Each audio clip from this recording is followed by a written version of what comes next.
અને ભોપા 11 ની ટીમ દાહ દેવા માટે તૈયાર થઈ ગઈ છે અને ભોપલો બધાને બધા પાકીને ભોપલા ફિલ્ડર ગોઠવ્યા છે. ભોપલો રણજીત ને બોલિંગ કરવા બોલાવે છે. બોલિંગ માં રણજીતભાઈ અને બેટિંગ માં આવે છે હમરાભાઈ અને મનીષ. હવે મનીષ દા લેવા જતો એવું લાગે છે. વાહ, મનીષ ને દા પેલો મળી ગયો છે. બેટિંગ માં પેલા મનીષભાઈ આવી ગયા છે. લાગે છે એવું. આ તો સિક્સરો ને ફોરું જવાની એવું લાગે. લાગે છે અમરો તો આજ ફોરું સિક્સરું મારવાનો લાગે. અમ્પાયરે દડો નાખવાનો ઈશારો કરી દીધો ને આ નાખ્યો દડો. એક દડો માર્યો છે. ગેલ ને હેઠેથી વયો ગયો દડો, પણ તે ફિલ્ડિંગ નો કરી શક્યો હોય કે પાછો દડો ઘા કર્યો છે. લાગે છે ગેલ નું ક્યાંક ધ્યાન લાગે છે માડાનો. બીજો દડો. બીજા દડે 1 રન મળશે. બીજા દડે 1 રન લીધો છે. બીજો દડોનો પ્રયાસ કર્યો છે. બધા મોજમાં આવી ગયા. ભોપલો તો ઠેકડા મારે છે. લાગે છે કે રન ધોતા રન આઉટ થઈ ગયો એવું લાગે છે. બધા તો બહુ મોજમાં લાગે હો. દા લેવા આવે છે પત્તુભાઈ. એ તો ફૂલ તૈયારી કરીને એવું લાગે છે. આ રણજીત સિંઘે દડો નાખ્યો છે. રન દોડવા પતોડો ગયો ને પાછો આવ્યો. પ્રયાસ કર્યો પણ થયો નહીં. હવે ઓવર થઈ એવું લાગે છે. 1 ઓવર થઈ છે અને પથ્થુ દા લેવા ગયો. આ રાહુલ સંઘાણીયા દડો રાખે છે. પથ્થુએ દડો માર્યો છે. દડો બહુ આગળ ગયો છે. આ તો આઉટ નો ઈશારો આપી દીધો છે અમ્પાયરે. આઉટ નો ઈશારો છે પણ નો બોલ. લાગે છે એવું નો બોલ. અમ્પાયર ને બોલર બે સામા સામી બોલા ને બોલરે રિવ્યુ લઈ લીધું. આ રિવ્યુ ચાલે રહ્યું છે. દડો નાખતા બોલર નો પગ પાટામાં થઈ ગયો છે. અમ્પાયરે નો બોલ આપ્યો. નો બોલ.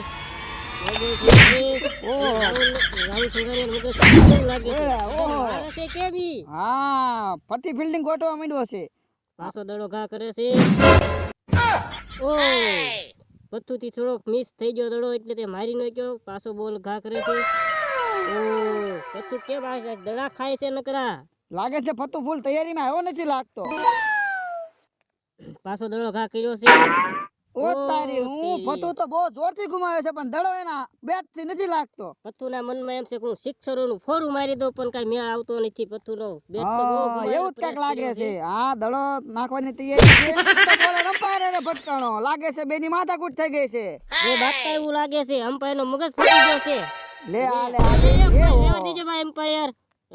બેટરે બાજા છે. અમ્પાયર નો મગજ ફાટી ગયો છે. મારે બુ નથી કરી અમ્પાયર. લાગે છે અમ્પાયર ભાગી ગયો અમ્પાયર. લ્યો નાખ્યો ને પકડો હેઠો પડી ગયો છે. લાગે છે ના માથામાં ભાગ્યો એવું લાગે છે. પથ્થુ બે ભાન થઈ ગયો છે અને બધા આવી ગયા છે દોડામ દોડ. આ તો ટીંગા ટોળે કરીને ઉપાડ્યો પતુડાને. સાઈડમાં ઢળીને મૂક્યા આવ્યા. આ કોણ આવ્યું? ઓહો, આ તો આપણો ભીખલો ભાઈ આવ્યો છે. લાગે છે ભીખાભાઈ તો હરા રન મારવાના હોય. હા ભીખા. કસરત સાથે આવ્યો. બેટ ઘુમાઈને ફાડી નાખવાના દડા બેટ બધું એવું મને લાગે છે. ને ભીખાને આવતા જ બધાય અમ્પાયર જો ખેલાડી બધાય ફૂલ મોજમાં આવી ગયા છે. ભોપાલની ટીમ તો બધી ગોઠવાઈ જ ગઈ છે કે આજ તો કેસ કરી જ નાખો છે. ભીખાને પેલા દડે જ આઉટ કરો એ બધી ફૂલ તૈયારીમાં બધા ચડી ગયા છે. લે પણ ભીખોને બે એમ કેમ કરે છે? બે ના દાલે હામાં બે બેટ ઉપર રહી ગયા. બે દા લેવાના છે કે હું? લાગે છે. લે બે ને બાધન થાય નો થાય થારું. બોલિંગ માં આવે છે ભોપો અને પેલો દડો ઘા કરે છે. આ હું કર્યું ભીખાભાઈ? લે લાગે છે એનો સડ્ડો ઉડી ગયો. સડ્ડો સડાવ ઉભો રહી ગયો તો. તારે સડ્ડો સડાવવાનો ઉઈ છે. ભોપો ખીજાણો એ લાગે છે જો. ભોપાનો મગજ ફાટી જાય ઘડીએ વળીએ બહુ. હવે ફરતો દડો નાખવાનો અમ્પાયર ઈશારો કરી દીધો છે. ભોપલો દોડામ દોડ દડો લઈને આવવાની તૈયારીમાં છે. ભોપા દડો ઘા કર્યો છે. એક મારતા જ તે અમ્પાયર ને ગથુલ્યું ખબર દે. આ બધા અમ્પાયર ને માર જ કરે આખા ઓલામાં. અને અમ્પાયર નો મગજ ફાટી ગયો. અમ્પાયર તો ભોપલા માટે બહુ ખીજાણો લાગે છે એવું. હાલો ફરતી અમ્પાયરે દડો નાખવાનો ઈશારો કરી દીધો છે. દડો ઘા કર્યો છે. ભીખાએ તો 6 મારી. 6 મારીને હારવાર બધાય અમ્પાયર ને તો 6 નો ઈશારો ને ફરતી દડો નાખવાની તૈયારી. બીજી 6. આ તો આગળ લઈને પાછળ ભોપો ધોવાઈ રહ્યો છે અને પાછી 2 6 મારી છે. અને આ બીજો દડો નાખવાની તૈયારી. એ દડો નાખ્યો. ને ભીખાને દડો મારવાની તૈયારીમાં આગળ જતા ને રન આઉટ થઈ ગયો છે પણ અમ્પાયરે તો નોટ આઉટ આપ્યો છે ને ભીખાની ટીમ વાળા એમ કે છે કે નોટ આઉટ નથી આઉટ છે. ઓહો અમ્પાયર માથાકૂટ થાય છે. અમ્પાયર તો નોટ આઉટ જ આપે છે ને ભીખાની ને ભોપાની ટીમ વચ્ચે માથાકૂટ થાય છે. ઓ ભીખા પાટી થઈ છે.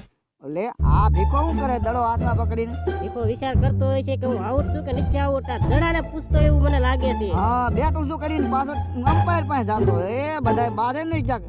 આ તો હું નથી પહોંચી આવા.